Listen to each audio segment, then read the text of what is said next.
I often joke with fearful avoidance, like, oh, they're like human lie detectors, because you actually have like, years and years of being conditioned to be that way. Their attachment strategy is actually hypervigilance itself. If they grow up in a really chaotic environment where they can't predict or trust their caregivers or the environment, they learn, okay, I have to read between the lines at all times. If you're exposed to more all or nothing situations, it produces all or nothing thinking patterns. You're literally being conditioned by your environment to perceive the world in all or nothing ways, because that's a lot of what you grow up in. And so then what that creates is all or nothing thought patterns as an adult, which leads to more extremes. Her name is Thais Gibson. Thais Gibson. Thais Gibson. Thais Gibson. Thais Gibson. Thais Gibson. I hope I pronounce her name properly.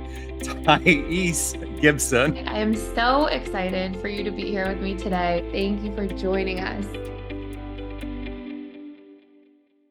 Welcome back to another episode of our podcast. I'm here today once again with our lovely co-host, Mike DeZio.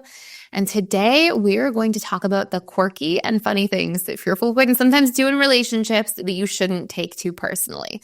Some of them will be funny and sort of things you'll probably recognize yourself in if you are a fearful avoidant listening to this.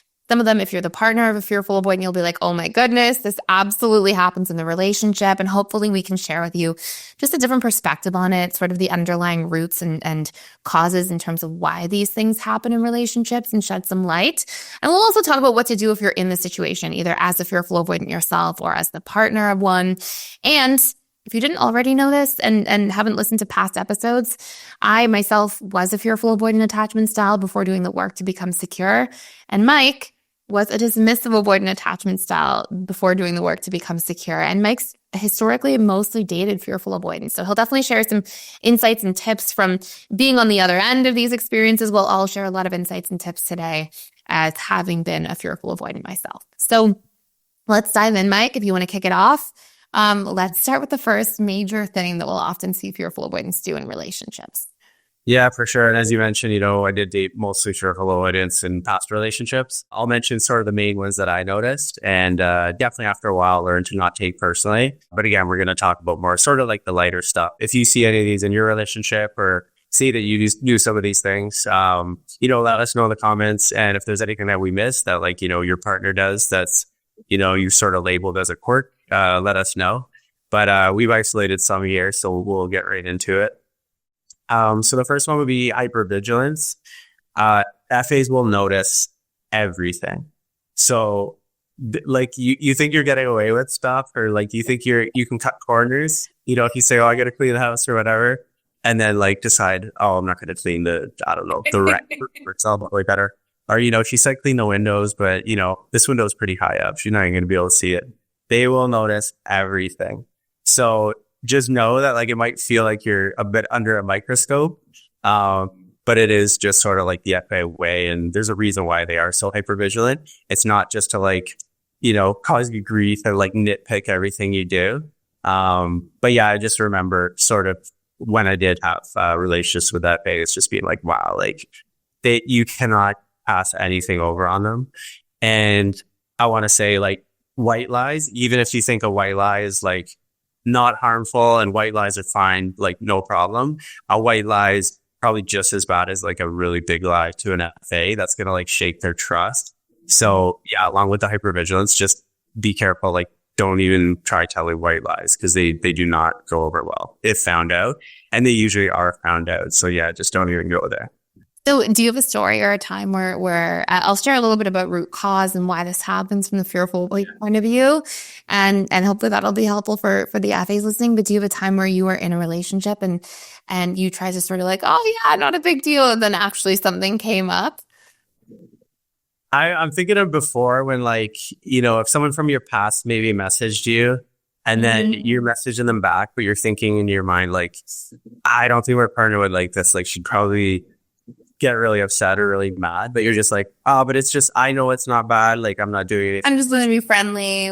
Yeah, be friendly with an ex or someone that sort of popped up from the past, and it's just messaging. And they know, they sense something different, or they sense you're using your phone a little bit more than you usually do. The patterning is maybe a little bit off, and literally they'll know, confront you and be what's going on? I've been put on the spot. It's I notice you're using your phone a lot more. I notice you're acting weird or whatever. And then, you're just like, okay, this is what's happened or whatever. And then, like I said, if you hit that, if you would have said at first, hey, Just so you know, my ex reached out. I just sent a message to be polite. Yeah. we're just having a bit of a catch up. But there's I just want to keep you in the loop so that you know. Yeah. FAs be like, no, but they do it so well. But if at the moment it's hidden, it's like, that's yeah. And then they think, for the rest of the relationship, you might be, if you're hiding that or you made a lie about that, then what other stuff are you making lies about? So, I think things of that nature is kind of what happened in the past. And so here's the craziest part for any FAs listening is that you can't help it. So, and like, it's not like you're trying to notice. So, for anybody who's an FA, if you didn't already know this about yourself, fearful avoidant, that's their attachment strategy. So just like an anxious attachment style, their attachment strategy is to like maintain proximity and get closer, or dismissive avoidant, their attachment strategy is to stay independent and keep their distance and space and protect themselves that way from vulnerability. A fearful avoidant, their attachment strategy is actually hypervigilance itself. And so they learn that if they grow up in a really chaotic environment where they can't predict or trust their caregivers or the environment, they learn, okay, I have to read between the lines at all times. And I have to notice any little incongruency or microexpression or tone of voice change or body language so I can know when something bad's about to happen and adapt how I try to attach to somebody in advance. And so basically what that ends up being is that they become like almost like I often joke with fearful avoidants, like, oh, they're like human lie detectors. And they notice all these little things because you actually have like, years and years of being conditioned to be that way. So even something I noticed with myself, I was so extremely hypervigilant. And then as I healed and became securely attached, what I did is I worked through a lot of my old stories, right? So instead of seeing a change or an incongruency, and then jumping to an assumption like, oh no, the thinking of the worst case scenario, I worked through a lot of core wounds and limiting beliefs, and like those things dropped away so I wouldn't jump to conclusions. But all this time later, like I still notice everything and still notice all these changes. Now, when you become secure after being fearful avoidant, if anybody listening has been through this too, you'll notice that like you don't jump to conclusions. If there's something meaningful enough where you think that it's troubling in some sort of way, you'll have a healthy conversation about it and approach it from a healthy perspective and address it and move through it. And that can actually be really helpful for a relationship. But the worst part, and honestly, for anybody listening who's fearful avoidant and does do this sometimes, you may find that you actually end up in a situation instead where it's really troubling and challenging because you may find that you jump to the worst case scenario conclusions. And just to your point, it can be something that causes you to hold on to things forever. Like, oh, that one time that you white lied. And now if you did that, I can't trust you with anything. And if you have a lot of betrayal core wounds and you haven't worked through those things, that hypervigilance combined with then jumping to those worst case scenario conclusions can actually wreak a lot of havoc in the relationship long term. So it is important to really be mindful of and to work through. And sometimes it helps you spot things. I know there's a lot of FAs listening to this that are like, but I also know when something's wrong, and that's good. But you want to be able to still have healthy approach-oriented behaviors in regards to how you deal with when you think something's wrong. Yeah, 100%. Now, would you put micro expressions, FAs or masters of reading micro expressions? So if you are like trying to hold something back or tell a lie, they can be like kind of look at you like, I can see you're holding something there. I still have people in my life, some family members who sometimes they like exaggerate stories or, just little things. And I'm at the point in the relationship because we have a healthy relationship where I'll just call it out and be like, hey, I can tell that like, that's not quite the truth right now. What really happened? And I'll just say it in like a healthy way. And actually, credit to the other person who I'm thinking of. They're actually quite responsive to it at this point. They'll be like, yeah, well, it was actually this and this. And then we have a laugh. And it's like, but that came with like, some time of actually practicing having healthy conversations and me actually saying to that person, hey, I don't love when like there's dishonesty and I can't tell what the truth is. And I want us to work on that. And then now it became this really above board thing, which is great. But, not that everybody's necessarily going to be receptive to that, like my family member was, but like just noticing everything, especially micro expressions more than anything, I would say. Yeah, for sure. That's probably a superpower and a bit of a curse too. Like sometimes you just want to turn your brain off and just relax, but you're sometimes you're noticing like everything and it's probably, a little bit disruptive or a little distracting. Yeah. And I want to say that like for a fearful avoidant, when you do the work to become secure, it's not hypervigilance from this like triggered state. It's almost like it goes from, I guess, maybe like hypervigilance to like just hyper observational with people, like just noticing a lot of things, but it's not dysregulating like it is when you have a lot of core wounds and when your nervous system's used to being, triggered. And I remember we were having this conversation once on a podcast here, and I said to somebody I said to you in the episode that with Graham in the first like couple of years, I would notice things and then I would have a conversation if it was like troubling. And now all this time later, like sometimes I'll notice like incongruencies and I just have so much trust that I won't even like bring something up. I'll be like, oh, he probably just left out that detail before. Like and it doesn't like happen. And that happens to me with like a lot of relationships. Like I won't feel the need to address because I have this overarching theme of trust that's been established and worked on over the years and things like that. But so yeah, it kind of moves from like hypervigilance and like triggering to just like being very acute at astute, I guess is the word, at like noticing things. Yeah, that makes a lot of sense. If I can go back and just quickly share one story, I think this is just the best example of it, and I just came up with it. So a partner had lend me her car. Actually, I asked to borrow it, and she was really like hesitant because she's like, I've let people borrow my car in the past and like some bad stuff's happened. So I'm just really nervous with the car. Yeah. And I was like, I promise, like, I will not, it's just going to be home and back. Like I just need it really badly and I won't do anything bad to it. And what do you know, like that day it was raining. Anyway, I was trying to go up a hill and I slid backwards and I kind of scraped the side of a car, like on a tree. And I was like, oh my gosh, like this is gonna be so bad. Like this is so terrible. Cause she was already really, really hesitant to lend it to me. But I looked around, like the rest of her car had like dings and nicks and scratches. Where I live, like if you have a car, you're like banging it up all over the place. There's a lot of like off-road sort of terrain. So the scratch was so like small and insignificant. I was looking at her in the car and I'm like, there's no way she's going to notice this. Like the rest of the car is so banged up. Like you'd have to be like a crazy person to know exactly like every little scratch on the car. So I didn't say anything and she noticed it like so scarily quick that I was like, I couldn't believe it. And it took me a while to it took her a while to get over that one. She was like really upset that I didn't mention it. Big one.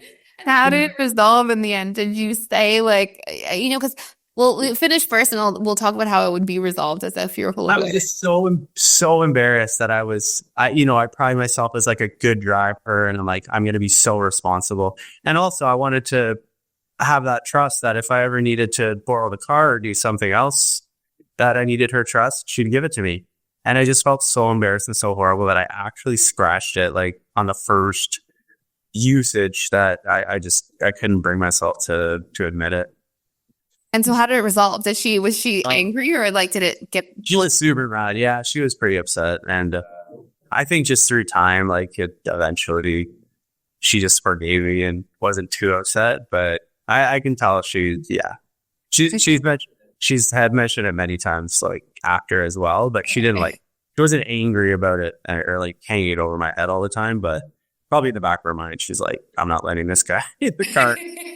Did you ever ask to use the car again? No, to be fair, she let me use it multiple times after. But there was probably like a period, like a month or two, that it was like not happening. Off the table. Oh, what were you going to say? There could have been definitely. So here, just a tip for anybody in a relationship with a fearful avoidant and also for a fearful avoidant if you're trying to resolve something, is that the best way always is vulnerability and transparency. So like if that happened and then the fearful avoidant finds out that you didn't even say the truth, like you didn't even bring it to them and it's this sort of compounded situation. If you go to them at that point and you're like, I am so sorry. I felt ashamed. I felt embarrassed. I thought that it wasn't too much of a scratch. I actually wasn't even sure if it was still, a big thing. And it's the worst that I did that. And I take full accountability. And if you're vulnerable about like what you were feeling that led to it, like I felt ashamed or embarrassed, that is always what the fearful avoidant needs to like feel like they can drop their guard again, because it actually goes back to hypervigilance. So when this is what makes trust so difficult when there's a violation for it to be repaired with a fearful avoidant, is that when there's a trust violation. The fearful avoidant is like, well, now, almost like you said in your words earlier, if you were dishonest about that, how can I trust you with anything? Sure. But when they finally have context for why you were dishonest, okay, you were ashamed, you were embarrassed, you were scared it was going to cause a conflict. When you're really vulnerable with that, the reason a fearful avoidant is hypervigilant is it's a strategy for being able to predict and hedge against chaos. Yeah. And so when now you're really transparent and vulnerable, well, now you're also predictable because you told me why and what was going on inside of you. And so now I know where to place you in my mind of the chaos that you're able to bring or that I can hedge against, if that makes sense. And that's how fearful avoidants are kind of seeing the world all the time.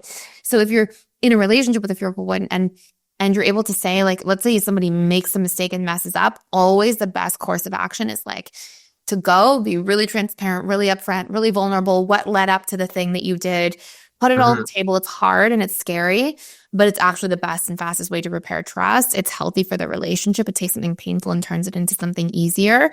And it allows the fearful one to feel safer again because they're like, okay, I actually understand what led up to it. I can understand the situation more. And when they can understand something and put it into context, it makes them feel safe again.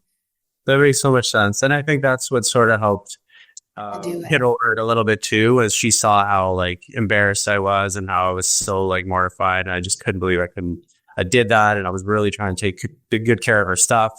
So instead of just being like, oh, come on, it's no big deal. Like the rest of your car's got a million scratches. Like who cares? You know, that for sure would definitely not go over well. But it's no, but if you're vulnerable and let them know like how, you know, mortified you are, then generally I think they'll be okay.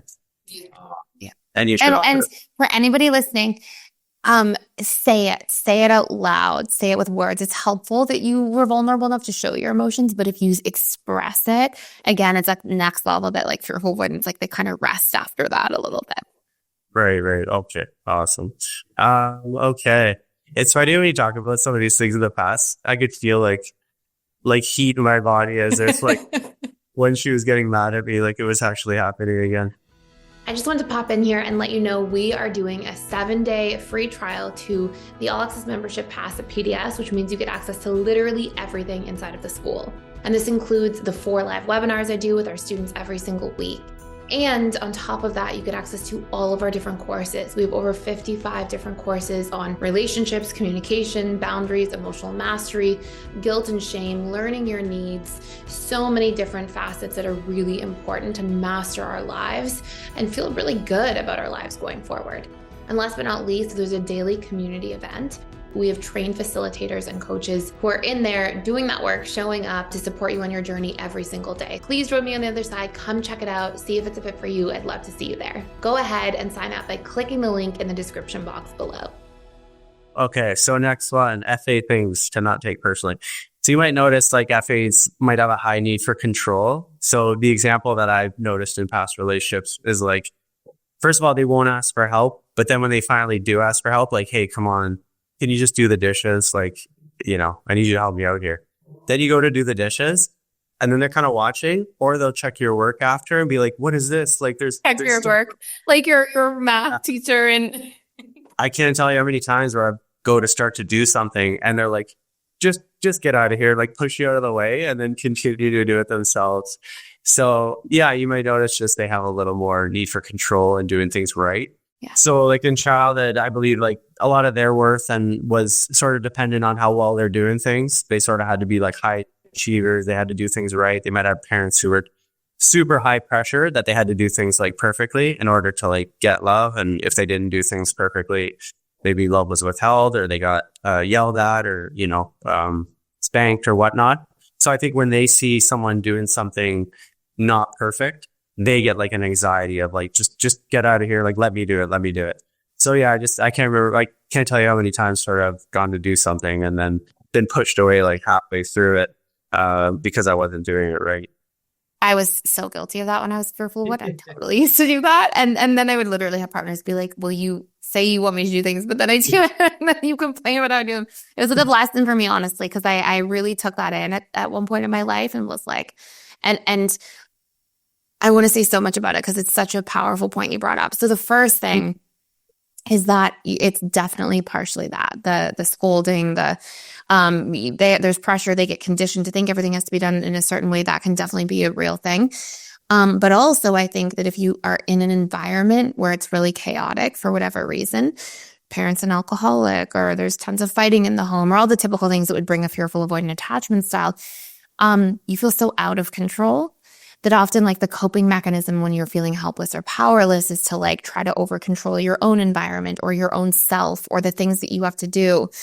And then if you have this big trigger of feeling out of control, you try to hyper control everything because you just don't want to feel that feeling in your body again of feeling out of control. Sure. The way through that, if you're a fearful avoidant listening to this, is not to hyper control things, because there will always be more things to attempt to control. The way through that is to work through your out of control, helpless, powerless core wounds internally so that you stop projecting that onto everything, and to really learn to ask for help and receive it. And if somebody's not doing it the way you want, you can always give feedback in a certain way. Like, let's say you ask somebody to do the laundry and they accidentally stain all your clothes. Like, it doesn't mean don't speak up. Like, it doesn't mean like don't say anything at all. But it means like people in your life you're going to feel the most helped, supported, connected to people when you positively reinforce them, when you appreciate people making an effort.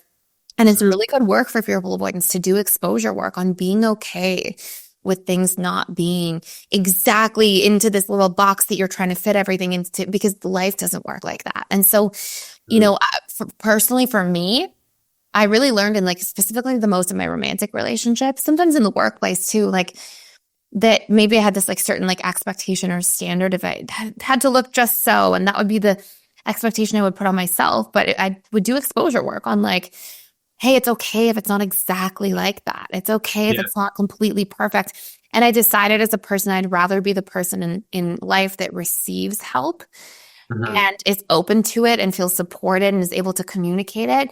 And maybe the help isn't exactly the way I would want it. Maybe it's most of the way there, but I'd rather have that and then go the last little bit myself if it was something really important or really needed to be done, than be somebody who's critical in a way that then blocks help and support from others. Because the more critical you are, no matter what your excuse is for it, if you're critical of people who are coming to help and support you, you're literally isolating yourself. You're literally making it so that no one's going to help and support you. And so leaning on others and being able to be vulnerable with others and being able to actually build relationships where they're reciprocal sometimes requires you like taking your foot off the gas for a second and being able to be more in a harmonious place where you can receive because you're willing to receive the way somebody else is doing something as well.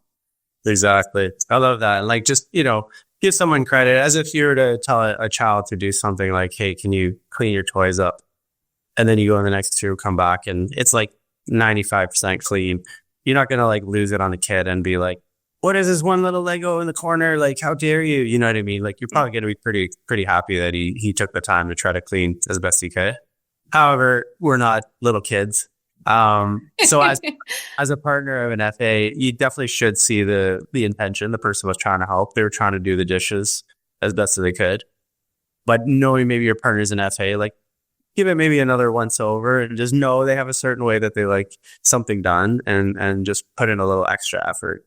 Because like for me, if I make the bed, which is not that often, I just chuck the cover on the bed, no big deal. But an FA partner might want the seams like perfectly straight or whatever.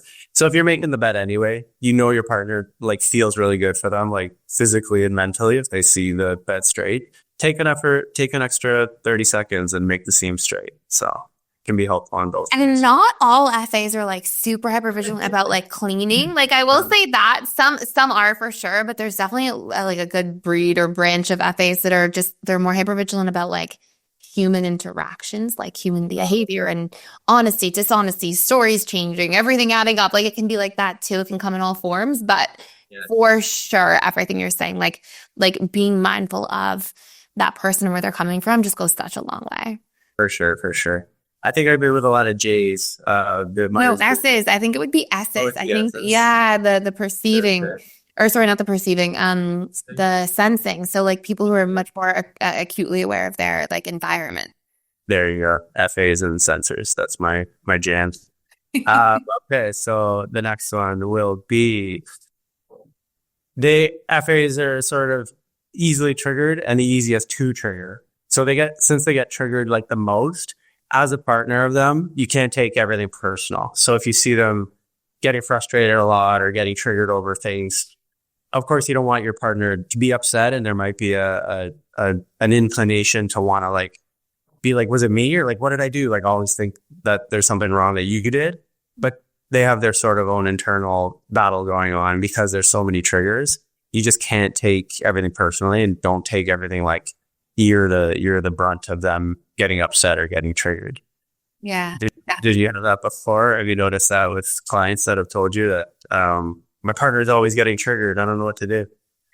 Yeah, I think the main thing is that fearful avoidants just do get triggered. They have the most core wounds. They usually have the most kind of like overt trauma in their background and upbringing, the most chaos. So like, of course, that's going to be the case. I think that this is a two-way thing. I think that for sure it's good for the partner to not take it personally, but I also think that fearful avoidants do well when they're held accountable. And I think that one thing that's really important is sometimes, and this is like a hard thing to say to a fearful avoidant, but it's true. And I think it's helpful, which is why I'm going to say it, which is, I'll speak from personal experience, actually. When I was fearful avoidant, I would get triggered easily and take things personally easily. So for example, let's say that somebody was a little cold one day or more shut down or a little distant, like right away, I would take that personally. Or if somebody forgot something, like forgot to pick me up or whatever, like whatever it might be. If somebody forgot something or somebody was distant or something changed, I would then think that like, oh, you hurt me, so now I can behave however I need to in response to your hurt. And my actions don't need to be looked at, and they can always be justified because they are a reaction to what you just did. Mm-hmm. And so then I would say things that were like critical or harsh or be volatile in ways, like get angry or really frustrated about stuff. And it was like, at some point I had to have like a conversation with myself, and look at my own behaviors and be like, okay, no matter what somebody's doing, no matter how much I'm like hurt or not hurt by something, who do I want to be in the world? And I think that this trap that fearful avoidants fall into is because you have a lot of emotion, and because if you come from an upbringing where there's a lot of hurt or pain, then you jump into that so quickly and you can feel so hurt by people's actions around you. Then that turns into you thinking that how you respond to being triggered is okay, and that you can then project that back onto your partner. Or if your life is really hard or you're having a really hard week, that like you can just behave however you want. And I think that it's really important for a fearful avoidant to recognize that, look, you can be 10 out of 10 triggered by something. It's not an excuse to be critical. It's not an excuse to be unaccountable with your behaviors and actions and how you're showing up with other people. You could say things like, hey, I'm going through a hard time. I might be really quiet today, or I might sort of need some space today. And you can carve out and protect your needs when you're going through a hard time. But what you can't do is be going through a hard time or be triggered by somebody's actions and then think because they did it to you first, now it gives you free rein to behave however you want, because it's just not the case, and it's not part of building a healthy relationship. So I am speaking to my past self, my 10, 12 year ago self. But it is honestly advice that I wish somebody gave me earlier, because I was just being this like loop of thinking, well, you hurt me, so now I can say whatever I want because it's your fault. And it's like, wait, no. Like that doesn't add to the situation. It doesn't allow conflict to be resolved, and it doesn't hold me to the standard that I want to be at as a human being. For sure. And something you said before, I think will be helpful for people who are dating FAs. You said FAs kind of take it well when you kind of hold up the mirror to them and be like, hey, like, I understand you're a little bit upset and, I did make a mistake here, but that sort of doesn't give you the right to do X, Y. Say just those things, or to like make such a critical comment, or Sure. Yeah. And you're saying that FAs will actually, when they're kind of shown, or sort of when it's put back to them in a respectful way, they're actually really good at sort of being self-aware and being like, oh shoot, like I don't want to. Almost always. Yeah, almost always. Now I will say there's one caveat, that it's not almost always immediately, but it's almost always. So you may not have in the moment you say it, then be like, oh wow, you're right. Sometimes you will, but almost always you'll have them at some point reflect and come back and acknowledge and try to change the behavior as much as they can. FAs are so sweet, eh? A little sweet, a little spicy, a little bit of all of the above. Okay, next one. This one is the theme we've talked about in the past, but it's an important one. If you love me, you should know what I need.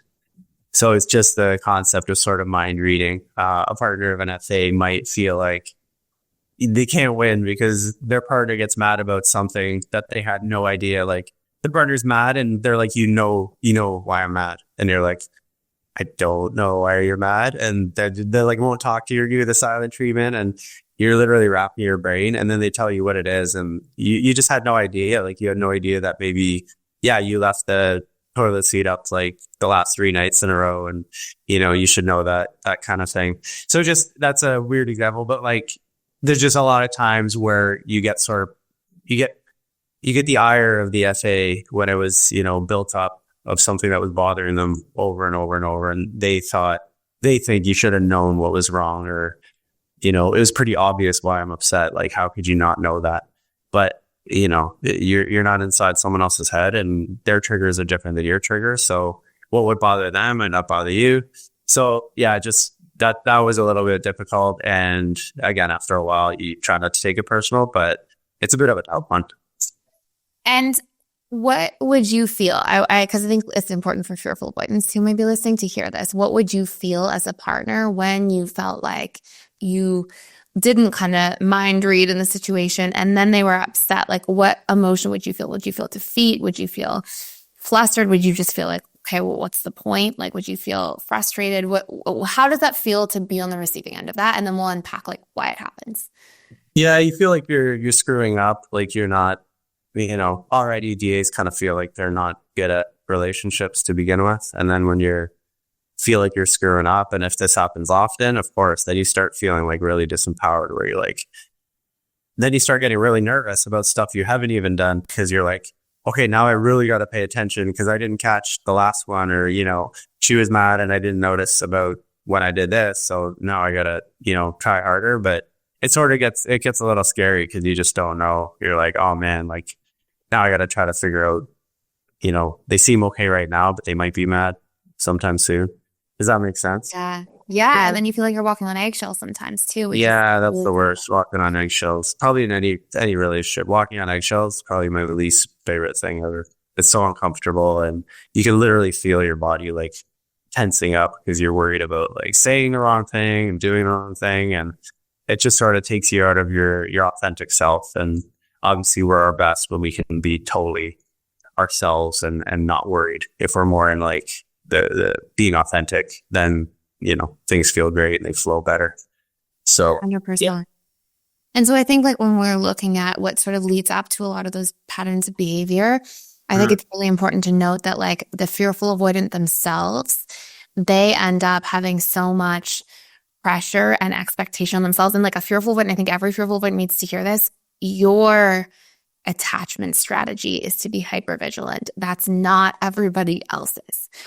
So what happens is I think we all tend to project from our perception. We think like, well, I would have caught that. Well, yeah, because you're hypervigilant. You would have read between the lines and you would have seen it. But that's not the way everybody else has been conditioned for all of these years, or not the way that they naturally attach to other people. And so, of course, fearful avoidants aren't actually mind readers either, but they do tend to pick up on a lot more little tiny things than the average person.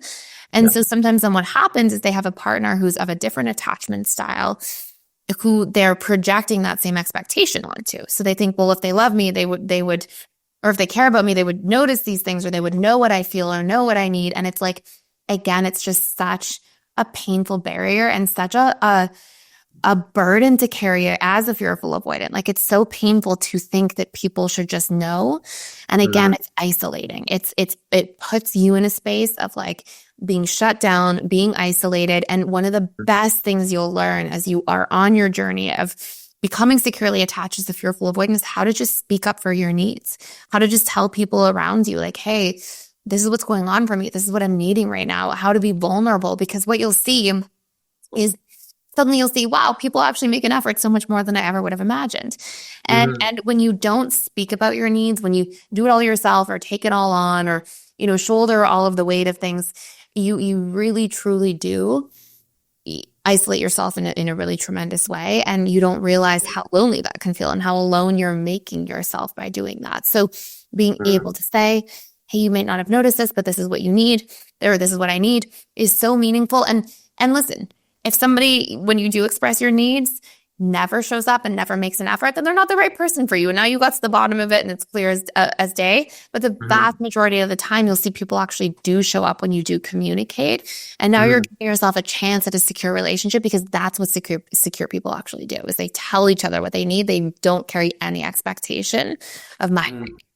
Yeah. Wow. So maybe, people who do relationship check-ins, or do once a month or once every 6 weeks or whatever it may be. I imagine for an FA, that would probably be a good sort of area where they feel safe and they can sort of bring up, some things that might be, lacking or missing. Would want to change. Yeah. But I think you need to create that space where it's like, hey, anything that you say right now, this is going to be helping the relationship. Like, this is not to judge you for anything that you want or need. And both sides can speak honestly, hopefully, and tell each other, hey, like, this is what's been going on for me, or, something has been bothering me in the last couple of weeks, but I've been a little nervous to talk about it. It's just such a good opportunity. And I think for FAs, that would probably be a good time to sort of bring up things that they were really scared to bring up. I love that. And it's funny because I used to, when I was working with clients, especially couples, I would get them to sit down and do that work together, like actually have needs conversations. Yeah. The end goal is to be able to talk about your needs so openly and in real time. Just like saying, like, oh, can you pass me a glass of water? Like, hey, I'm needing a little more like encouragement this week. I'm having a hard day. Or like, just being able to say it the moment you feel it is the end game, like the end goal. But it can feel really vulnerable at first. And so it's a great place to start with a check-in, start with a checking point where once a week you have that. That allows you to both start learning each other's needs and understanding each other's needs, and also recognizing how different each other's needs are probably going to be. Because generally people end up in different attachment style pairings. You can definitely have two fearful avoidants together fairly frequently, but generally people end up in different attachment style pairings. And when they are, that means a lot of the time that now you've got two different people with all sorts of different programming. And fearful avoidants have very different needs than dismissive avoidants when it comes to love and connection and relationships. So getting them to each be in that space is so meaningful. And then when you learn each other's needs, you're used to talking about it, you're edging your way. It's almost like exposure work towards being able to talk about those things in real time. And so that can be the goal that everybody kind of like wants to hold themselves accountable to long term. Sure. I love that. So I have some really exciting news, and it's that integrated attachment theory training is back. In other words, you can be trained to become a relationship coach certified in integrated attachment theory in literally 60 days. So who is this for?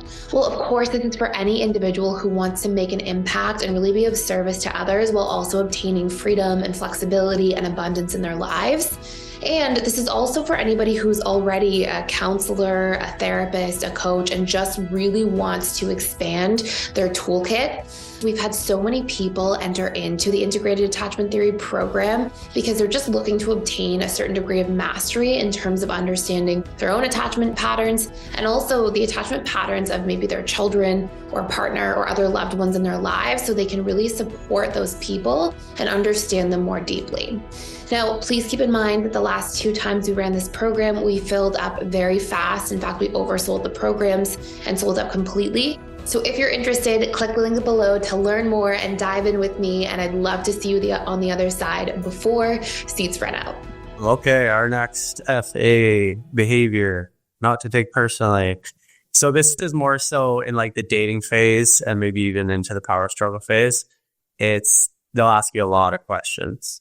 So when you're first dating them, you might feel like, whoa, like this is a very curious, because they really wants to know about me and my background and everything I've ever done. But a lot of times the questions are really more so for them to feel more safe. Yeah. So when they like, well, what's your relationship past been like? Did you ever cheat before?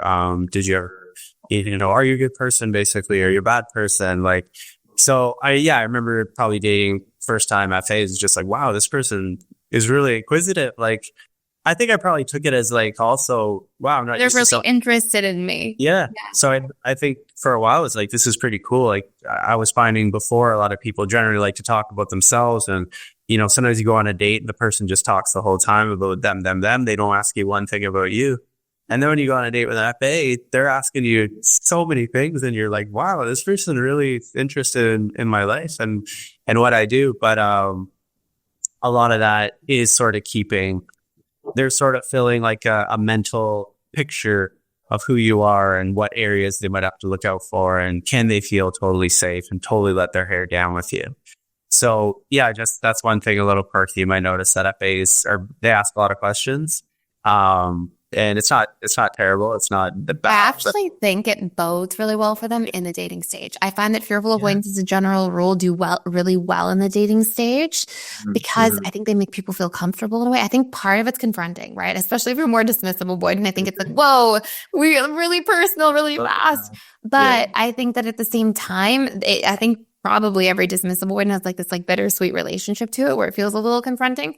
But maybe more than anything, you feel like accepted or understood or empathize with, or I think it's a deeply unmet need for dismissive avoidance to have somebody be super present and super available to them and interested in them and really there. So I think that in general it does, fearful avoidants do really well in the dating stage until they are in that power struggle stage and now things kind of unravel a little bit. But part of it is really care and interest. I find almost every fearful avoidant to be like extremely curious about other human beings and their experiences.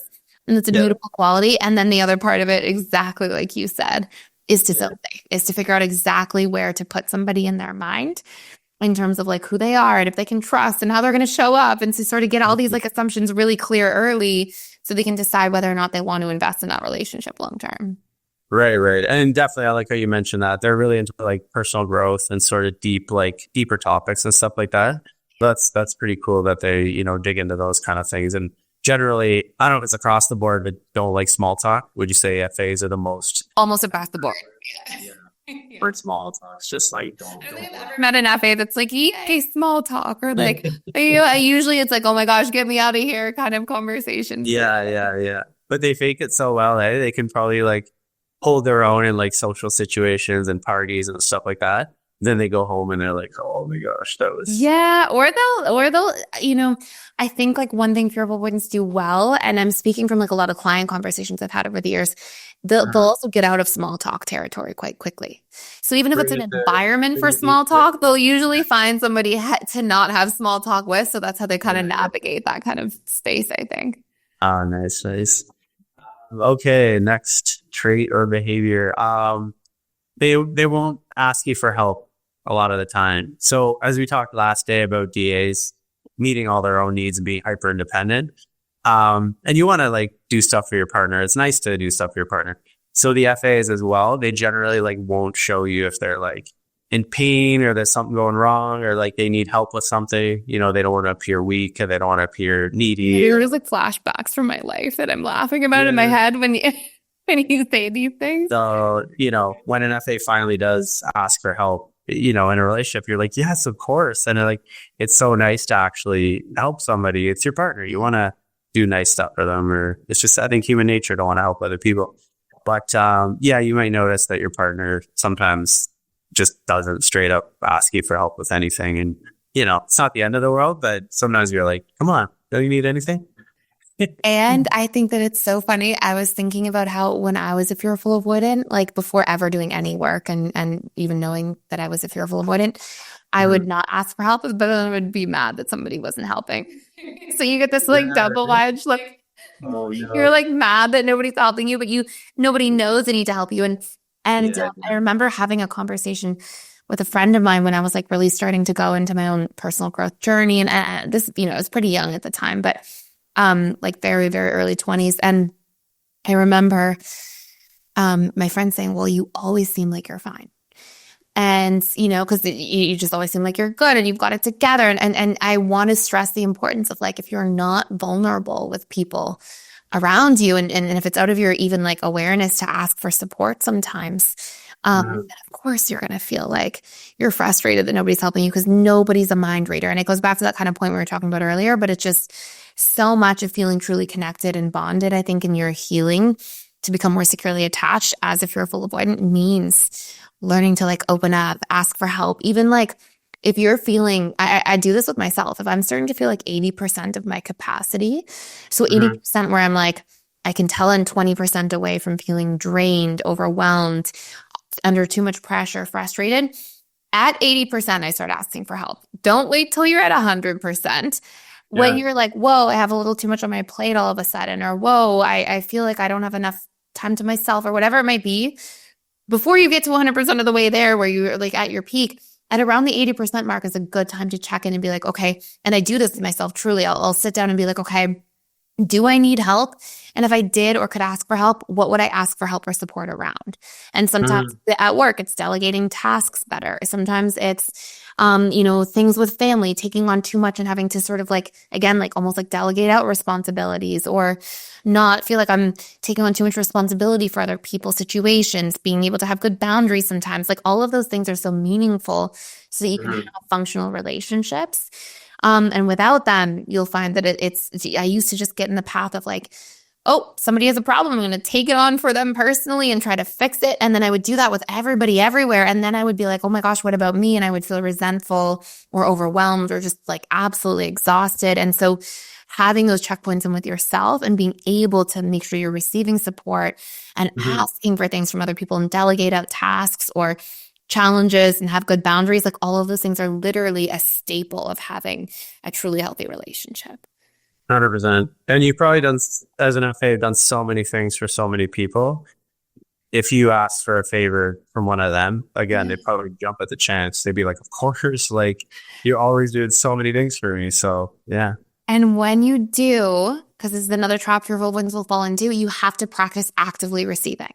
So a lot of times what happens, and I notice myself in this too, I would ask for help and somebody would do something and then I would feel like guilty that they helped me. And then I would be like, oh no, I owe them.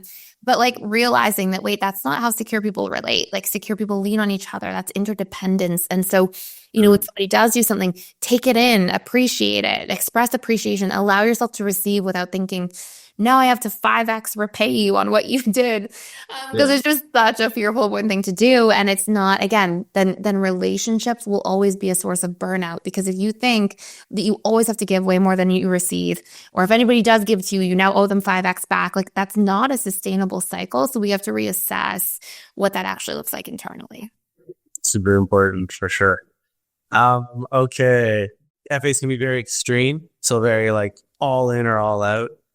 Go big or go home. So you might notice your FA, if they're like starting a new pursuit, like, okay, we're going to get in shape for 2025. And then they like buy a whole workout machine and buy all these supplements and hire a trainer and buy all these new workout clothes. Like they go like 120% into sort of whatever pursuits they do. So it might just be, it's not a bad thing again for a relationship, but it's just funny to notice that like an FA will be very, very dream and want to do like extreme stuff. It's like, hey, you want to go climb Mount Everest? We can trade for it and go to the top. And you're like, whoa, okay. Maybe we should start with the climbing gym down the street and then work from there. But was that you in the past, or is that? Oh my gosh, so much. There's a lot of research. I really explored this in myself because there's a lot of research about how the more you come from trauma, and it doesn't even have to be like huge T trauma, but when there's a lot of like consistent trauma, like consistent chaos or unpredictability or just difficult things over and over again in your upbringing, your household, if you're exposed to more all or nothing situations, it produces all or nothing thinking patterns. You're literally being conditioned by your environment to perceive the world in all or nothing ways because that's a lot of what you grow up in. And so then what that creates is all or nothing thought patterns as an adult, which leads to more extremes, all or nothing extreme situations. And so they all kind of tie back together. But I really had to work on this. And again, hopefully like this can resonate with people who are fearful avoidant. But I really had to, I remember the first time I ever learned about this, I was like trying to cut out sugar from my diet. And I realized that I was doing things where I would eat super clean for like 5 days. And then I would try to cut out sugar. And then if at day 6 I ate something with sugar, I'd be like, whatever. I ate sugar today. So now I'm just going to eat lots of sugar all day. And I realized like what a crazy way of operating. Like, it's like I probably would have eaten less sugar just how I was eating before than if I ate no sugar for 5 days and then tons of sugar on day 6. So, like I really, and that's just one analogy, right? That can show up everywhere in our lives, but it's so important to recognize. And I think the way that it was most meaningful for me is like just to get back on the horse. Like if I had like a work goal or a game plan or something I was working towards, a lot of fearful avoidants can be excellent at sabotaging themselves, unfortunately, because they get into a space where they're like, I didn't show up for the work goal one day. Okay, who cares? Like, I just can't do it. And it's like, that's not how life works. Like life, you'll be successful by consistent showing up over time. And if you have a day where you fall off, just how fast can you get back on track? Like that's really what the next question should be about. And being gentle to yourself in the process and not beating yourself up in the process, and realizing like having a goal or a game plan doesn't mean you're going to be perfect. It means you're going to be consistent. It means you're going to like keep showing up. And so one thing that really was transformational for me was learning to recognize when I had all or nothing patterns and learning to be able to sit down and go, okay, wait a minute here. Just get back on the horse. Like I fell off today. It's okay. Like that's going to happen sometimes. I'm a human being, and being able to be gentle and compassionate and then just getting back on track as quickly as I could. That is the fastest way to rebound and towards success. Not this idea that like you have to get everything right and be perfect right from the get-go, because it's just not realistic. Yeah, for sure. And would you say like FAs are the type that can just like make a decision and do something right away because they're so extreme? An example would be like, let's say you were smoking cigarettes for 10 years and then one day you just have this realization, you're like, I'm not going to smoke anymore. Is that an FA type to decide I'm not doing it and I'm just going to go cold turkey? And maybe the passion burn, but will they just make a decision on doing something and like that moment just make it happen? A lot of times, yes. I've also seen a lot of fearful ones be good at like doing something and then they rebound back to the thing that they were going to originally, because it's so extreme and it can kind of like blow up in their face a little bit, unfortunately, like after. And that's where it's like so important to be gentle and compassionate with yourself and have like realistic expectations of things. But like they can be really tough too and really good at just like going after things. And that can be like a superpower for sure. And I think it's if you grow up in chaos and you've had to withstand things and endure things before, then you have more resiliency in a sense. You built that up before. And so that can be like a superpower and such a beautiful thing. I feel like I'm being like a little hard on FAs today, but I'm trying to give the tough love of like, this is what you can do instead. But I say it with all like so much love and respect for every FA and understanding and compassion.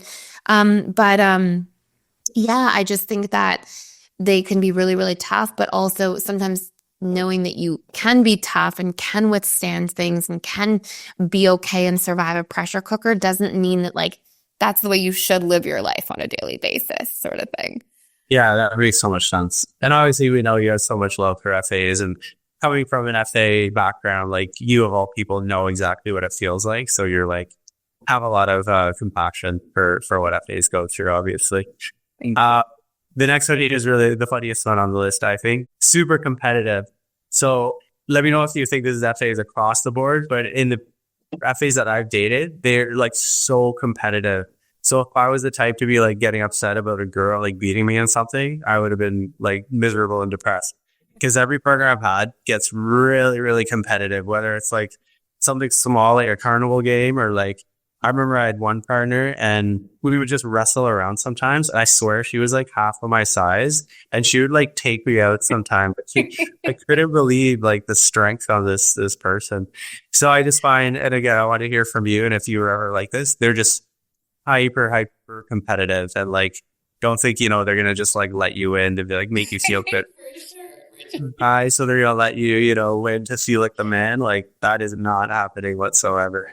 That was definitely true for me, and I think it's true across the boards for fearful avoidance. I think it softens when you do the work to become secure, because there's less of this like, I need to win to be worthy or good enough, or like these core wounds that it comes from. I think it really softens into like a much more gentle place where it's like a fun competitive spirit rather than like it has to be this way, which is like a painful kind of way to feel, I think, on some level. Like if you pay really close attention to what intense competitiveness feels like in your body, it's actually not that like nice of a feeling. So there's something about it that like, it's good in a sense too, or like obviously it can be really important if you're like a professional athlete or, things like that. But I think that as you become more secure, if you're somebody who's like on your journey or trying to heal, it can move into like a competitive spirit where it doesn't have to feel like losing is like a bad thing, or it can be more fun and like lighthearted, if that makes sense. Yeah, for sure. That's how Definitely a pretty serious characteristic across the boards. Nice. So they tend to like personalize things a lot that, like for example, everyone comes into this world, they're their own personal being, and they're going to have their own trials, tribulations, separate from the relationship, separate from everything else. But sometimes at FA, if you're going through something, you're having your own personal crisis, they can personalize it a lot and maybe just be really scared and worried, like, is it me? Is it something I did? Like if you're needing space and just needing time to like really figure some things out in your head, they'll sort of tell stories about what they did wrong or why you're acting like that. And sort of, instead, I guess in those periods, you want your partner to, be there for you and not sort of make it about them. And I'm not saying like, FAs are being selfish or me, but, there's some times where you are going through something and an FA partner might make it mean something about them. Having said that, that's up to the partner, and probably where I failed in the past was not telling them specifically like, hey, like I'm really like having trouble at work right now with my boss and it's making me feel like really terrible and I just really need some alone time. Like I just, I'm better at soothing by myself right now. So I'm just going to take a bit of time. But for the sake of today's episode, FAs sometimes will make whatever you're going through on your own personal journey sometimes to be about them when it has nothing to do with them at all. And I think you said that. I actually am so glad that you said that, because the antidote to that is like what happens is fearful ones when there's a change in a pattern, they really notice it and then they project meaning onto it based on their own biggest fears and experiences. So they'll think, oh, you've dropped off and maybe now you're going to betray me, or, the pattern changed and maybe now I'm unworthy or not cared about. And so it's so important and so helpful if you are a fearful avoidant attachment style to also ask for transparency if you need it. Communicate that, hey, I noticed this shift or change in the pattern, and be able to take active steps towards trying to work through it. Because if you're able to actually put yourself in a position where you can say, hey, I'm feeling like we're disconnected and here's what I need. And then if you're the partner and you can be transparent and vulnerable and say, look, I'm going through a hard time at work and I just need a little time. With the transparency, fearful avoidants are good. They can take a step back or hear you or try to support you in what you're needing. But without it, that's where they absolutely take things personally. And that's where things can become really chaotic for sure. Yeah, so I do actually remember a time where I actually told my partner that I was going through something and I was feeling depressed. Like I was going through a depression basically. And I started to pull back and I wanted to let her know what was going on so she wasn't upset and wasn't freaking out. And I thought I was totally clear with how I was explaining, like, this is me going through this. Like I'm needing to figure out what's going on in myself. Nothing to do with you. You did nothing wrong. Like nothing's to do on your end. And it seemed like she heard it and received it. But then like a week later, I think I said, hey, let's meet up. And we met up and we talked and I was starting to feel better. And I kind of said, oh, thank you for sort of allowing me to have that space apart. And, I know I was MIA and off the map there, but I really needed that. And she was convinced when I called her to go for dinner, like the week later, that I was going to break up with her. She thought I was going to circle back to be like, hey, like this is not working out. So I don't know. I was like, I told her what was going on, but maybe the story still was like, well, he's not calling me at all. Like I know he said he's not feeling good, but someone who is in a relationship would still maybe text or like, I don't know. So is that kind of like an FA thing, or just maybe I didn't explain it as good as that's like, I think because fearful avoidants, when they go through hard times, they'll still usually show like communicate and be there in a romantic relationship to some degree. And because remember, it's part of like how they soothe through other people a good bit, generally, specifically romantic partners, more than like friends or family per se. But so what happens is if somebody soothes in a way that's completely different than you, then it's hard to, well, when I go through a hard time, I would still show up in a relationship. So if you're not, then you don't care and you're not needing me at all. And so you're not interested. And so I think it's like, that's where that conclusion gets jumped to. Yeah, that makes sense. But I think especially if that person has awareness about attachment styles and like, oh, wait, we have different patterns and different conditioning and we show up and we need different things in different ways. And you communicate, that's where you're going to have a lot of receptivity there for sure. And in the very least, you'll usually have a fearful avoidant, even if they're not too aware about their attachments. They'll try to hold space and try to respect the need. You say, okay, here's my need or here's my boundary. They'll usually try to like really respect it. They can only sometimes do it for so long, sometimes like within a couple weeks or a month, then there's a situation. If they're not communicating or asking for clarity or asking for reassurance or whatever they might need to feel okay about what the difference of needs really is. But as long as it's addressed, then at least you're moving a huge step in the right direction. Yeah, exactly. Yeah, it makes so much sense. Well, yeah, so we're at the end of our list there. I hope that was informative and funny. Some of those things are funny, and I guess some were a little more serious, but hopefully the FA's listening got something out of it. And I want to know what everybody else is who's listening. So like if you saw some of yours in here, put them in the chat. Let us know if there's other things that you think you do that are sort of quirks as a fearful avoidant or big themes or patterns. Let us know as well. And is there anything else you want to add, Mike, before we wrap? Yeah, that's it. FAs are amazing and definitely feel bad that they get triggered the most. To quote the wonderful Joanna Locke, who's a coach at Personal Development School, she says being FA is like walking through a minefield every day. Every few steps, a big trigger, another few steps. So that's sort of, I remember her saying that early on when I was learning about attachment theory, and I was like, oh man, being FA must be pretty challenging if it's compared to walking in a minefield. So FAs, I hope you can heal some of these triggers because that's probably not the most fun. Definitely. Absolutely. And just a huge shout out to all the FAs out there doing the work and moving through these things and really digging into a lot of these different patterns that are happening. So thank you all for listening. If you listen to us on Apple or Spotify, then you can also watch the full video version on YouTube. Or if you watch us on YouTube, you can check us out on those audio streaming platforms. We can keep you company on your way to and from work. And if you're enjoying this channel, please subscribe, like, share it with somebody who might benefit. And thank you all so much for watching and for stopping by. See you next time. If you enjoyed this episode, please take a moment to subscribe, rate, and review us on your favorite podcast platform. Share it with friends and family who are on their journey of personal development and growth. And thank you for listening. Next week, we'll be back with more insights to guide you on your journey.